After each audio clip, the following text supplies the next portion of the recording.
All right, guys. So today's lesson is going to be about charting, and then I'll go over EMA strategies and VWAP strategies. Okay. So if you guys are new, stay tuned. I'll go over every detail as much as possible so you guys understand how to set things up. First of all, we are on M&Q chart here, 15 minutes every single day, especially when before market opens, which is 6:30 New York market opens. I like to go to the daily chart and I like to mark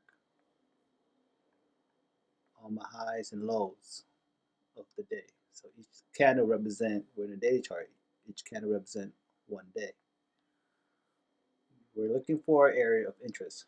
That's all we're looking for, right? So right here, I call that the top, the high of days. You see a lot of highs of day here look like a resistance area. So I would note that as a resistance for the day, meaning if price comes up to this area here, which is 577, more than likely you might see some resistance, some pullback, etc. Right? And if it push above here, let's say price decided to push above this area and push it above, I would like to see a retest, and then we can go long. All right? And when we go long, we're looking to target the next high. Area of interest is right here, which is around 545. And if it doesn't do that, let's say price did the opposite, price drives up and decided to come down, come back up, test it again, and it's still resistance, then we're looking to short back down to what? Area of interest, which is right here. Your area of interest is this low previous day. This is probably 3 days ago, the low. But you see where I'm talking about, there's a wick here, look like good support, so we're aiming for there. That's called area of interest, right? So I'm marking the top here and the bottom here as my area of interest. You can also mark here because that's today's low. That's good too. You want to mark that area of interest too. And then we want to go to the top down. So this is called top down chart analysis. After day, you want to go to 4 hour and see any area of interest that we see here. I see a gap right there, right? Gap means we see from here to here, that's a gap. The market gapped up from here. What gap is sometimes market don't like to have gaps. They like to fill the gap. So if it tends to come down again to this level, I expect this gap to fill. We're looking at short around here to fill that gap. So this is called a gap. That's an area of interest in the 4 hour. We can mark that down. You can label it if you want to as a gap. After the 4 hours, I want to go to the 15-minute chart. 15-minute chart here. You can see each can represent 15 minutes. And I want to see if anything, any area of interest that I see here. Not so much besides this low here. The 15 minutes right here could be a slight minor support here. Minor support because it's only 15 minutes, right? It doesn't hold as much weight as the higher time frame. So if price comes down here, we expect maybe a support and push back up. But if this minor support fail, we can look at it come down next to VWAP. This line here is VWAP. And I'll explain that later, what the VWAP is. When you're marking your area of interest, you can always label it so you understand what time frame it is. That way, you know how strong it is, how weak it is. Obviously, high time frame means holds more weight, it's stronger. Low time frame holds less weight. Sorry for all that noise. They're taking trash out. uh, yeah, my trash man comes like pretty late. Okay, so now you got that area of interest down. Market is closed. This is after hours. It's running right now. We can't trade future once market is closed. That's just part of their rules. There's also area of interest here too. We want to mark that. Since this is a big wick, that could present a support, but that's also a minor support. Same, right? Same as over here and over here, right? Okay. Once you get all that down, you want to go back to the 5 minute chart and just see intraday how things are trading. Okay. All right. Now I'm gonna go to details about EMA and strategy and such. So if you guys don't know what EMAs are, go to indicator, type in moving averages, right? And you should have moving exponential. Once you click on that, I already have it up, but for example, it should be right here. This is a duplicate. Go to settings. You can change the color by clicking here, what color you want it to be, thickness of the line, and what kind of pattern you want. This is called a stair-step pattern.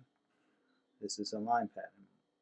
On an IMA, I like to use a stair-step pattern. On regulars, I just use regular line pattern, right?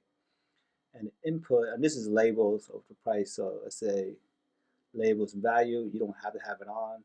I normally just click it off, so you don't have to see all that. And there's the input. The length is 9 EMA. You want 3 EMAs, 9, 21, and 50. That's what I use. So click 3 EMAs. So indicate click 3, so you have 3 up, and then you just go ahead and configure it. One is 9, one is 21, one is 50. Have them, they all should be all a different color, right? So my 50 EMA is red, my 21 EMA is blue, bluish, and my 9 EMA is the stair step and it's white. You do that so you will have a clear reading of what EMA you're looking at, so you don't get confused. And this blue line is a VWAP. That's what you need to do. The VWAP, just type in VWAP and indicator. I already have it here, VWAP, and you should have that. Now, bear in mind, most of indicators are all lagging indicators, meaning they're not moving as real time. Just the same thing as VWAP. Only thing is real time is volume and price action, right? Those are real time. So let's go with the EMA strategy. And what I want to explain that, there we go. I'm gonna turn off VWAP for now because we're just gonna talk about EMAs. So how does EMA work? What kind of strategy we're looking at? Most EMA, you're looking for indication of trend, right? So let's say market is open right here, and we see an EMA cross, the 21 and the 50. You see here across each other. When the 50 crosses the 21, that's bullish. This blue line is 50 EMA, I believe. I still get mixed up. Let's see. Yeah, that's a 50 EMA. Wait, no, that's a 21 EMA.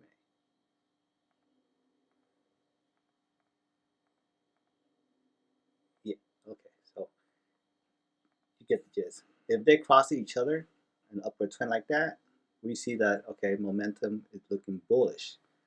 Price would tend to go up. So now we're looking for trading longs, going to buy long. So we're looking for price to go higher. So once we see that confirmation of a EMA cross, we want to not just jump right in and blindly just shoot long. Sometimes works, sometimes doesn't. Most of the time, I'm waiting for price to pull back near at least one of the EMAs so that we can enter long there. So we saw this bullish cross. Now we're waiting for price to fall back, at least retrace back near or close to EMA before I enter long, right? So right here, we have a candle pullback where you see a wick here. Somewhere here you can enter long. Let's say, okay, see you pull back, I want to enter long here. And if you did, around here, you enter long. You want to have your stop at least below that candle. And risk reward, maybe you don't need much, but 1 or 3, and you're still good. But as you can see, if you're in, it came higher and went higher and higher, and that was a winning trade. Okay, that's one way to play EMAs. As far as the 9 EMA goes, 9 EMAs are really for you to trail your stop, meaning let's say you enter long here. If price or candle has not broken below the 9 EMA, you're not stopped out yet. You're still in it, right? You only trail 9 EMA every single time it goes up. You trail, trail, trail. So right here, price keep going up. It came down, but you never stopped yet until it came here. Right now it broke the 9 EMA. That's when you stop. Okay, now you stop out, took profit. Some people like to wait until it actually broke and go underneath, like right here, this candle here, it broke underneath and close underneath the 9 EMA and you're out. That's fine too. It's all preference. It's all how aggressive you want to be and how conservative you want to be, right? A conservative way is just put the stop, trail it at 9 EMA. If it touches it, you're out. A more aggressive way is, like I said, if it drops below the 9 EMA and closes below it, then you're out, right? So that's how you play the 9 EMA. And 9 EMA is useful for just trailing stops. That's how I do it. And like I said, have it on the 5-minute time frame. Most EMA, most indicator works best on the 5-minute time frame. So how do you look at, let's say, a bearish setup? A bearish setup is the same way. Let me try to find one. Well, here's another example of the bullish setup. See EMA cross again, right here. This happens, I think, today. I did not take it. I was waiting for some kind of pullback. There was pullback, but I still didn't take it. Why? Because I had a bearish thesis, because I have a market up here. Resistance, I saw it pushing up. Price was consolidating. I wasn't convinced, so it never took long, and I paid for it. I kept trying short, and I was down today. I'll be real honest, I was down today. But if I stuck to my rules, maybe if I took long here, that's a winning trade. I would be looking pretty. So no lesson in life. Don't try to fight trend, right? If the trend is up, don't try to fight it. Once you fight the trend, you're gonna get burned. And I got burned today. Sometimes it's not good to fight trend. Today was one of those days. But we had a perfect example. EMA cross, look for a pullback. That's the sign to enter. Here's another sign to enter, and just go long. You have risk 1 to 3 ratio, 1 to 3 risk to reward, and you're in profit, right? And if you trail 9 EMA, you're trailing. Look at this, all the way here until you get stopped out. That's money, right? That's money. Okay, let's look for a bearish setup. A bearish setup is pretty much the opposite of crossing up. You're looking for a cross down.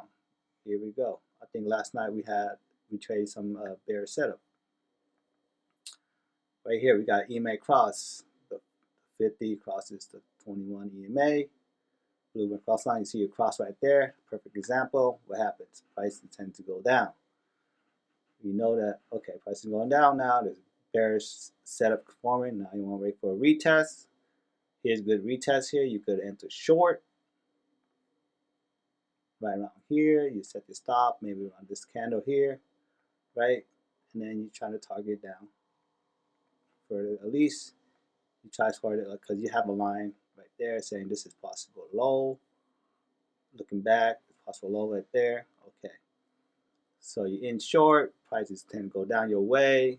You're making money, price came back up, but you haven't stopped out, and look what happened. Price continues to go far lower and lower.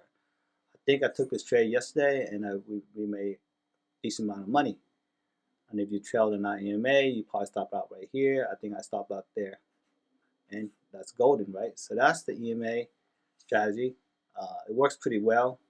9 EMA it works really well on the 5-minute, like I said, and it's good for a trend.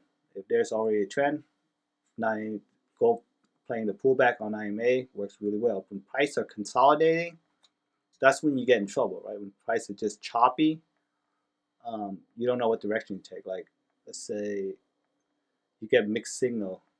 Like prices goes like that, or if you go in like 1 minute chart, sometimes that's what people mixed up. You go 1 minute and then you see a bunch of crosses and you don't know what to do. Cross up and down so fast, like this. This is not much here.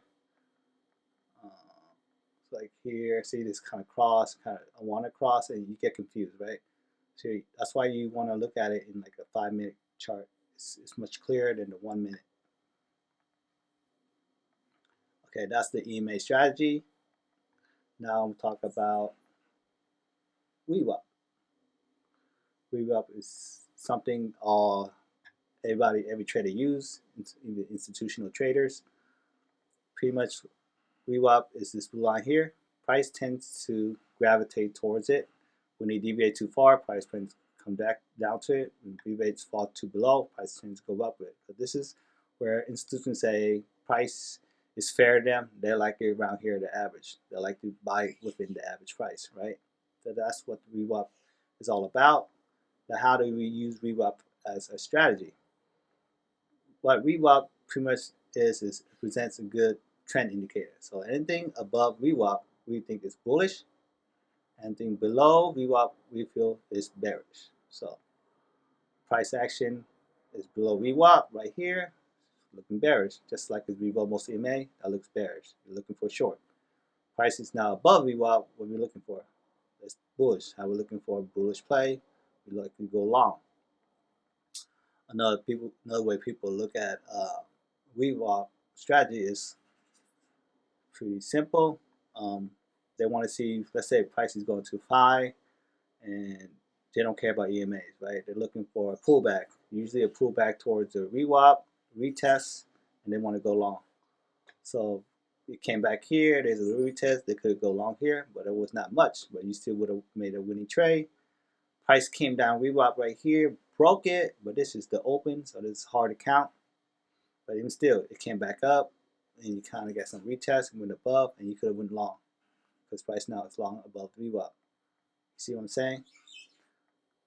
That's the gist of the VWAP strategy. Same here. We got shorts here. Price didn't come up. It came back up. We saw a couple candles retesting VWAP right here. It wicked off a bit, and what happened? Price climbed back up above VWAP. It became bullish. Okay, so that's the VWAP strategy. That's EMA strategy. It's very good to trade futures using these strategies because it's simple. You know how a future is. Your entry is very important. So knowing where to enter, where the EMAs and VWAP is at, it's like you sniping entry, right? You're not going at random spot. Let's say you turn this off. You didn't have any indicator on at all. It'll be very difficult, right? It'll be very difficult for you to say, oh, where do I want to go long? Where do I go short, right? You don't know where the pullback is at. You just picking random spot thinking it'll go long. Maybe you didn't see all this happen. You saw that, oh, price is going up. Like, oh, I'm going to go high. I want to go long here. And left happen. You get chopped up and eventually you go short, right? Stuff like that happens. So having those indicators on, EMA is on, it will help you, align you to snipe entries. And it will help you predict the trend of where price action is going. It go bullish or bearish. So that's the gist of EMAs and VWAP. I hope that helped you guys. Please give you a follow, like, comment, subscribe. Peace.